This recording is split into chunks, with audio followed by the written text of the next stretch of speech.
രാഹുൽ മാങ്കോട്ടത്തിനെതിരെ അതിജീവിതയെ വിളിച്ചു വരുത്തി പരാതി എഴുതി വാങ്ങി നടപടിക്കെതിരായി അതിജീവിതയുടെ പരാതിയിന്മേൽ നിയമ നടപടിയെടുക്കുന്നത് പോലീസിനും ഗവൺമെൻറ്റിനും അതിന് അധികാരമുണ്ട്. അത് ചെയ്തോട്ടെ. ഞങ്ങളാരും അതിനകത്ത് നിയമത്തിൻ്റെ വഴിയിലൊന്നും ഇടപെടാൻ പോകുന്നില്ല. രാഹുലിനോട് ചെയ്ത അദ്ദേഹത്തിൻ്റെ ആരോപണത്തിന് കടുത്ത ശിക്ഷ ഞങ്ങൾ നൽകിയിട്ടുണ്ട്. പാർട്ടിയിൽ നിന്ന് സസ്പെൻഡ് ചെയ്തു. അദ്ദേഹത്തെ പാർലമെൻ്ററി പാർട്ടിയിൽ നിന്ന് ഞങ്ങൾ പുറത്താക്കി. MLA സ്ഥാനം രാജിവെക്കണം എന്നുള്ള ആവശ്യം. MLA സ്ഥാനം ഇതുവരെ ആരും രാജിവെച്ചിട്ടില്ലല്ലോ.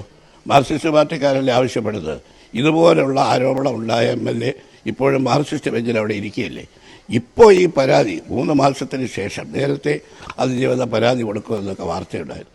3 മാസം പരാതി ഇല്ല എന്ന വാർത്തകൾ വന്നു. 3 മാസം കഴിഞ്ഞ് ഇപ്പോൾ മുഖ്യമന്ത്രിയുടെ ആഫീസിൽ പോയി പരാതി കൊടുത്തത് തീർച്ചയായിട്ടും മാർക്സിസ്റ്റ് പാർട്ടി ഇപ്പോൾ നേരിടുന്ന ഈ സ്വർണ്ണക്കവർച്ചയിലെ ശബരിമലയിലെ സ്വർണ്ണക്കൊള്ളയുടെ പേരിൽ മാർക്സിസ്റ്റ് നേതാക്കളെ അറസ്റ്റ് ചെയ്ത് ജയിലിലടച്ചു, കൈവിലങ്ങ് വെച്ച് കൊണ്ടുപോകുന്നു.